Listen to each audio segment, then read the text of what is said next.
Up everybody, Justin here to do my SmackDown live review for February 28th, 2017, the final day of February. Tomorrow's March 1st. Pretty crazy that it's already March. Here we go with my SmackDown live review. Wasn't sure I was going to do a review this week, but we had Luke versus AJ. That was a big match. And we had a 2 out of 3 Falls women's match. And we had a pretty damn shocking end to SmackDown Live where Randy Orton turned on Bray Wyatt. Finally, it's about time he showed his true colors of the Viper.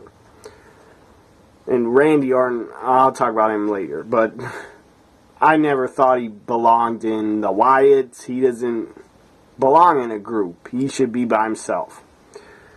He's an army of one, in my opinion. So let me just shut this computer down. So here we go. SmackDown Live review. It was a pretty damn good show. Was it better than Raw? Yes, it was, in my opinion. Shane McMahon and Daniel Bryan are backstage to kick off the show. They're watching the replay of the Battle Royal of Luke Harper suplexing AJ off the ring, off the turnbuckle onto the floor. We all know AJ hit the floor first. It was obvious AJ hit the floor first. But somehow Luke Harper got screwed and got put in a match tonight with AJ #1 contendership, AJ Styles against Luke Harper. That would happen at the start of the second hour. So then after Shane and Daniel are watching the replay, AJ Styles shows up. And then AJ leaves, says something to Shane McMahon, I believe, and then leaves. And then Luke Harper shows up and gets right in the face of Shane McMahon and then says, thank you, and leaves. Then we kick off, in the arena, we kick off Miz TV. Miz TV starts, and this was a pretty good Miz TV segment. Miz TV, in my opinion, has been irrelevant for a very long time. Until tonight, it was pretty damn entertaining. So Miz comes out, and then John Cena comes out. Of course, Maurice is side by side with her husband, John Cena. Most of the beginning of Miz TV, John Cena is getting destroyed on the microphone, getting owned on the microphone by the Miz. Miz was just destroying him, saying, and then the fans started chanting. At one point, the fans started chanting, some fans started chanting, you sold out, you sold out, you sold out. That was pretty funny. Do I agree John Cena sold out for Hollywood? Who cares if he did? I don't think he did, but if he did, who gives a damn? The guy doesn't have to wrestle for 20 years, and he deserves a right to make some movies and go to Hollywood if he wants to. I mean, John Cena already put in over 15 years in the company. He deserves to do something else to make a living. He put in his time in the ring. He can retire from the ring pretty soon. I hope he does. And he can go to Hollywood full time. Maybe. So, Cena's getting owned. Some you sold out chants. And then The Miz says, that's right, you did sell out. And then John Cena comes back on the mic. And then The Miz says at one point, you are nothing. You're just decent. He says, you are just decent, John Cena, now. And then Cena comes back on the mic, says, you think, and then Miz was saying before this, you are just do whatever you want backstage, can get whatever you want, you're a 16-time champion. Miz rips him for that, says you're not the greatest of all time, Ric Flair's the greatest of all time, and The Miz does a very pitiful woo, which I could do a better woo. I mean, Miz, you should have done it like this. Woo! Well, that wasn't that good, but at least it's better than yours, Miz. So Miz is saying you pull all the strings backstage. John Cena said, no, I don't. He says, if I pulled all the strings backstage, he says, if I had all the stroke, basically, I would not be here with you, Miz, in the ring facing you at WrestleMania. He says, I would not be in the ring with you, Miz. I would be in the ring with The Undertaker if I pulled all the strings. That is pretty good that John Cena said that. So then Cena says, I'm here with you, and you're not The Undertaker. That was pretty funny. So then Maurice gets angry. She gets on the microphone, gets in Cena's face, and says, you got the biggest ego of anybody backstage. You have the biggest ego, and people with the biggest ego usually have the smallest packages. That was pretty damn funny. And then Maurice bitch slaps Cena. That was also damn funny. And then Nikki Bella comes out. She's pissed because John Cena is her boyfriend. So Nikki Bella gets on the mic, says, I don't remember what she said, but something like, bitch, I'm going to come at you, or something like that. So we all know it's going to be Nikki and John Cena against Maurice and The Miz. At least they'll probably be entertaining at WrestleMania, because we never saw John Cena before in a mixed tag match. So at least it's something different that Cena will be doing at WrestleMania. Thank God he won't be in the main event. So up next, we have the first match of the night, the 2 out of 3 falls women's match. Mickie James, Becky Lynch, 2 out of 3 falls. Mickie gets the first fall, so she's up 1-0. Then Becky comes back, gets another fall. And I didn't like this because during this 2 out of 3 falls match, they kept going to commercials. They did like 2 commercials within like 4 to 5 minutes. Then they do 2 commercials, and it took away from the 2 out of 3 falls women's match. I didn't like that. It took away a lot from it and made me get pretty pissed off. But still, they were tied up 1 fall apiece. Alexa Bliss comes out and is at ringside, but she didn't really get to interfere with Alexa at ringside. The third fall goes to Becky Lynch when Becky taps out Mickie James to her finisher, the cross arm breaker, whatever it's called. So up next we had backstage promo with Luke Harper. This was pretty damn good and entertaining. It was good to hear from Luke Harper. I hope they keep pushing him.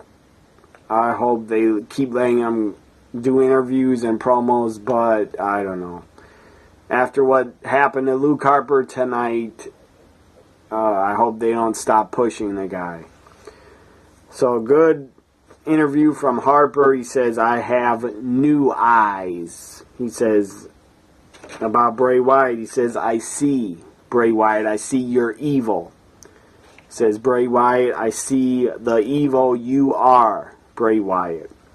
So that was a good promo from Luke Harper backstage with some light bulbs around him. It was a pretty cool setup. I'm sure it's backstage in some room, but they set it up to look good. Then after the Harper promo, we hear from Bray Wyatt in a promo saying, tonight I'll come out and do something and come to the ring. Then we had Alexa Bliss in a backstage promo. Alexa Bliss cuts off Dasha, I believe it was Dasha, cuts her off and says, you ask me the questions I want to answer. Says, you ask me how it feels to be a 2-time women's champion. Ask me how that feels. And then she answered it, and then Natalya shows up. Natalya shows up in the backstage interview segment. Natalya shows up, faces off with Alexa Bliss, and says, you are champion for now until I take it from you. So that is pretty cool. Maybe they're teasing Natalya title run. Maybe she'll face Alexa at WrestleMania, but I think it'll probably be a 4-way title match at WrestleMania. I don't think it'll be more than 4 women. Probably Alexa, Natalya, Becky, and Mickie James in a fatal 4-way. I don't think Carmella will be involved, sadly. So, good to hear from Natalya. Get in the face of the champion and possibly tease facing her. At WrestleMania, at least. In a Fatal 4-Way, because I don't think it'll be one-on-one.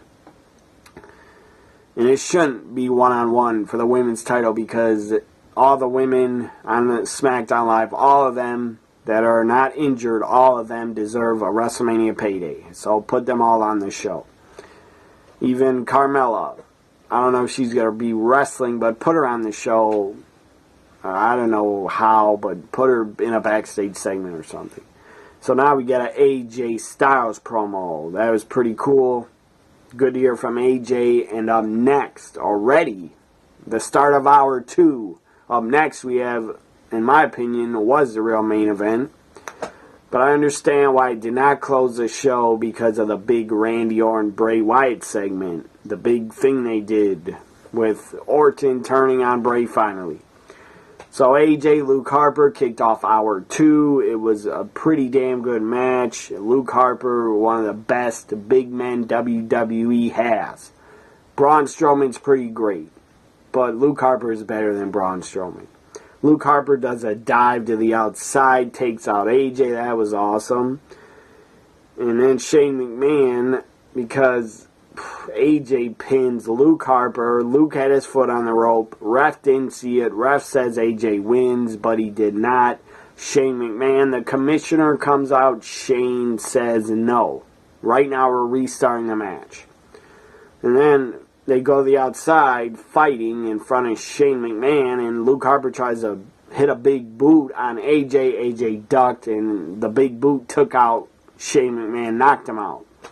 Or took him out. Did not knock him out, but it took him out. And then AJ gets back in the ring, and shockingly, AJ Styles wins. AJ Styles wins the number 1 contender match to go to WrestleMania. And Randy Orton, by the way, did not give up his number 1 contender match because the guy won the Rumble. So Orton never gave it up. He played Bray just to set him up for what he did to him tonight. And wherever he was, I guess Orton was at Bray's compound. I don't know where the hell he was, but he was at the burial site of Sister Abigail, which we have still never seen her. I didn't know she's dead, but she obviously is dead. So AJ Styles wins. I don't know what that means for the WrestleMania WWE Championship main event. I don't know what the hell that means. Because AJ against AJ Bray, or AJ versus Bray versus Randy, that's odd. That's weird. I'd rather see Harper versus Orton versus Bray.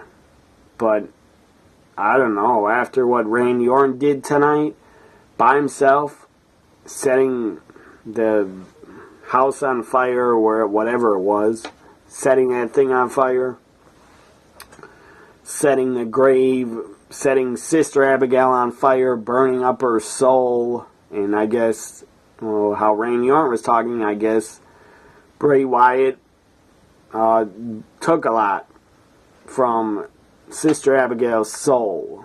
He got a lot of power from that, and now maybe that's all gone. Who knows?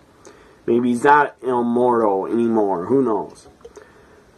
So AJ wins. I can't imagine after what Randy Orton did tonight, I can't imagine that it's going to be AJ, Bray, and Randy. I think after what Randy did tonight, it's going to be Randy Orton versus Bray one-on-one, and that probably should be the main event because they're building it up like that. That is probably going to be a one-on-one match. And I don't have a problem with that. If it's Bray, Randy, I think it'll be a good match. And we saw what Randy did tonight, so it has great build-up already. AJ, I would like to see work with Nakamura at WrestleMania. And I don't know where Luke Harper fits in, but maybe he'll win the Andre the Giant Battle Royal. maybe he'll be in the Battle Royal and win it. So up next, after AJ defeated Luke Harper, we had James Ellsworth backstage. Carmella was egging him on to talk smack to Nikki Bella, put her down. And who was with Nikki Bella standing right behind her was John Cena, her boyfriend. So Ellsworth is talking crap to Nikki, and then Cena jumps in and says, I'm here, are you going to say anything about me? And then Ellsworth gets all scared, that was pretty funny, and doesn't say anything about Cena. And then Cena says, how about next week you two face us two in a match next week. So it's going to be a mixed tag match, a WrestleMania warm-up for Nikki and John Cena against Ellsworth and Carmella. Why are Ellsworth and Carmella together still? I don't know. But that's how I feel about them being together. Bang. It's stupid. So, mixed tag, I need a drink here because my throat is pretty sore.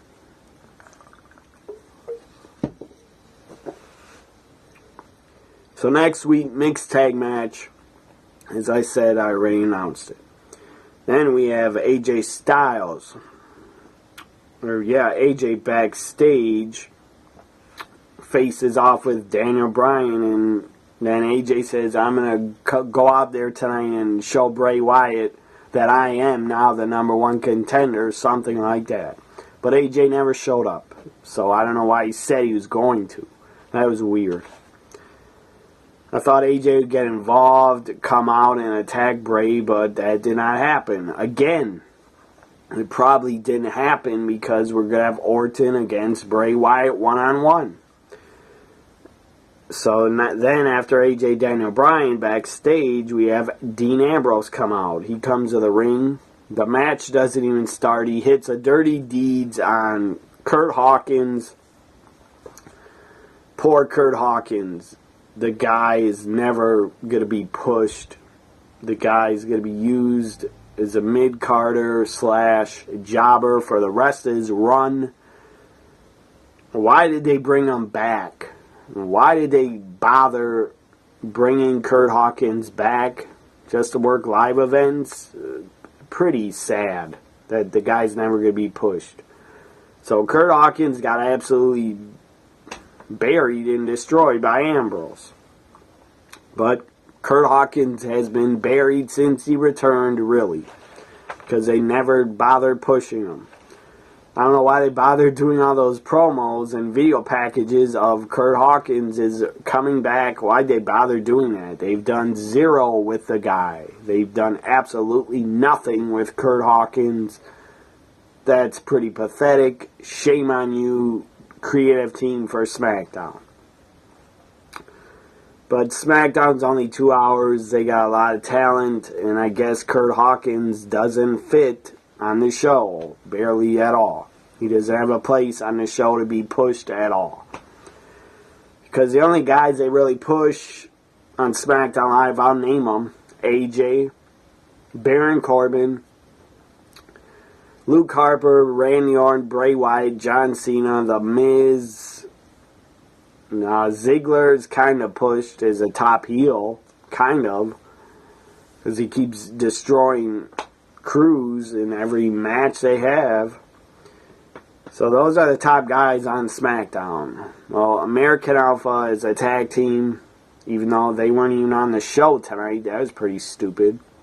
I would have liked to see American Alpha more on the show. So Ziggler, AJ, Harper, Bray, Orton, who else? John Cena, Miz, those, and Ambrose and Corbin. Those are the top guys that are pushed on SmackDown Live. So up next, we had, after the Dirty Deeds was hit, Corbin is on the big screen cutting a promo. And Corbin says, and Ambrose says, get your ass out here, I want to fight you right now. And Corbin says, I'm not coming out there. So they're obviously building up for Corbin, Ambrose at WrestleMania for the Intercontinental title. It better be a street fight or no DQ. because I want to see weapons be involved and tables be broken. So up next after that, we had a chairs match. It was supposed to be the main event, I guess. Chairs match. Dolph Ziggler against Apollo Crews. It was pretty good. It was entertaining. It wasn't that long, so it was short and sweet. Ziggler wins the chairs match, and before the final segment where Bray Wyatt came out, this SmackDown Live had a lot. It had a lot on the show. They fit a lot into this edition of this episode of SmackDown Live. They fit a lot of stuff in it. A lot of backstage promos. They had the 2-3 Falls match. They had, one match or two matches only. Becky, Mickey, and AJ Luke Harper. So that's only 2 matches on the whole show. But they did have Ambrose come out, destroy Hawkins, and they had a long segment with Miz TV and a lot of backstage segments. It was a good episode. And then finally, the final segment, Bray Wyatt comes out. First time we see him come out as, or not the first time, as WWE champ, I think the second time.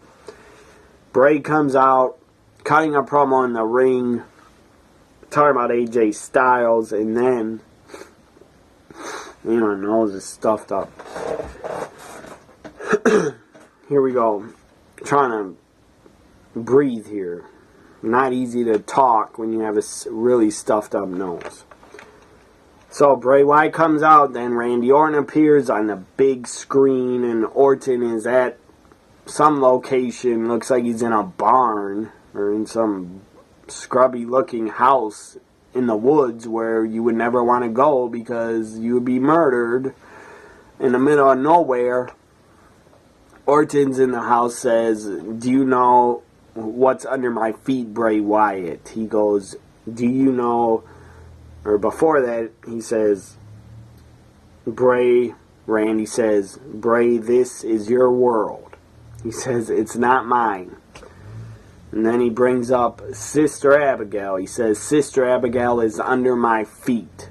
I'm standing on Sister Abigail right now. She's under here." Then they kept going to this weird camera shot. The camera's like shaky, and that was kind of stupid. But hey, it was a better. They even had horror movie music playing. That was pretty cool.